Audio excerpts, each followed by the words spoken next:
Hello everyone, welcome back our channel We Learning Classes. Myself वर्षा शर्मा। तो चलिए start करते हैं आज की वीडियो प्रॉपर्टीज ऑफ लाइट से। फर्स्ट है light travel in a straight line. Light travel करती है स्ट्रेट लाइन में, स्ट्रेट पाथ में। सेकंड है लाइट की जो स्पीड होती है वैक्यूम में वो 3 × 10⁸ मीटर पर सेकेंड होती है। थर्ड प्रॉपर्टी है इट हैज़ ड्वेल नेचर, यानी लाइट क्या है, ड्वेल नेचर को शो करती है, पार्टिकल नेचर और wave nature. In according wave nature, light consist of electromagnetic waves which do not require a material medium for their propagation. Wave nature के according light electromagnetic waves है जिसको propagate करने के लिए, travel करने के लिए किसी भी मीडियम की रिक्वायरमेंट नहीं होती। जबकि पार्टिकल नेचर के according light is composed of particles. Light particles से कंपोज्ड है जो कि एक ट्रैवल करती है बहुत ही हाई स्पीड से स्ट्रेट पाथ में।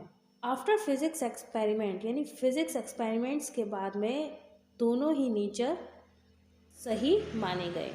फोर्थ प्रॉपर्टी है लाइट कास्ट शेडो। लाइट जिस भी ऑब्जेक्ट पर पड़ेगी उस ऑब्जेक्ट की इमेज फॉर्म्ड होगी। फिफ्थ प्रॉपर्टी है when light falls on a surface then these two phenomena occur. यानी लाइट जिस भी सरफेस पर पड़ेगी तो दो फिनोमेना को शो करेगी, या तो रिफ्लेक्शन होगा या फिर रिफ्रैक्शन होगा। तो चलिए रिफ्लेक्शन के बारे में पढ़ते हैं।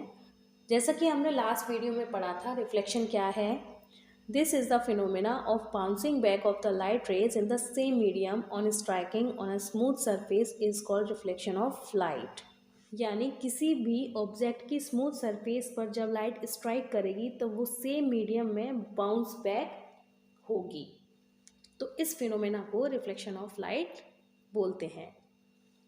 अब चलते हैं लॉज ऑफ रिफ्लेक्शन की तरफ। तो बेसिकली रिफ्लेक्शंस के दो लॉज होते हैं। First, the incident ray, the reflected ray and the normal ray at the point of incidence all lie in a same plane. यानी इंसिडेंट रे, रिफ्लेक्टेड रे और normal रे, ये तीनों रेज जो हैं वो सेम प्लेन पर लाई करेंगी। अब बात करते हैं सेकेंड लॉ ऑफ रिफ्लेक्शन की। तो the angle of reflection is always equals to the angle of incidence. यानी एंगल ऑफ रिफ्लेक्शन जो है वो हमेशा एंगल ऑफ इंसिडेंस के इक्वल होता है। Angle i equals to angle r. यानी हम ऐसे समझते हैं जैसे एंगल ऑफ इंसिडेंस, यानी जो इंसिडेंट रे से बनने वाला जो एंगल है वही एंगल रिफ्लेक्टेड रे से बनेगा। यानी जिस एंगल से इंसिडेंट रे स्ट्राइक करेगी ऑब्जेक्ट पर, उसी एंगल से लाइट रे रिफ्लेक्ट करेगी। यानी जो एंगल इंसिडेंस का होगा वही एंगल रिफ्लेक्शन रे का होगा। अब समझते हैं नेक्स्ट टर्म को, जो कि है इमेज। इमेज क्या है? इमेज एक ऐसा पॉइंट होता है जहाँ two light rays actually meet करती हैं या फिर हमें मिलती हुई दिखाई देती हैं। It is the point where at least two light rays actually meet और अपीयर टू मीट। ये टू टाइप्स की होती हैं, रियल इमेज और वर्चुअल इमेज। तो फर्स्ट है रियल इमेज। तो रियल इमेज के बारे में पढ़ते हैं। रियल इमेज तब बनती है जब two light rays actually meet करती हैं और इन्हें हम स्क्रीन पर ऑब्टेन कर सकते हैं। रियल इमेज ऑलवेज इन्वर्टेड, यानी उल्टी होती है। सेकेंड है वर्चुअल इमेज। वर्चुअल इमेज की बात करें तो ये तब फॉर्म्ड होती हैं जब हमें लाइट रेज मिलती हुई दिखाई देती हैं, एक्चुअल में मीट नहीं होती और इन्हें हम स्क्रीन पर ऑब्टेन नहीं कर सकते। All virtual image are erect, यानी सीधी इमेज होती हैं। अब बात करेंगे हम मिरर की। कितने टाइप्स के मिरर होते हैं और मिरर्स के यूजेस क्या क्या होते हैं। तो what is mirror? Mirror is a polished surface which reflects a light rays in same direction. Mirror एक पॉलिश्ड सरफेस होती है जो कि लाइट को रिफ्लेक्ट करती है सेम डायरेक्शन में।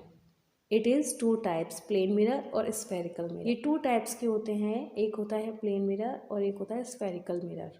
प्लेन मिरर क्या है? Plane mirror, if the reflecting surface of mirror is plane, यानी जिसकी रिफ्लेक्टिंग सरफेस प्लेन होती है उस मिरर को हम प्लेन मिरर बोलते हैं।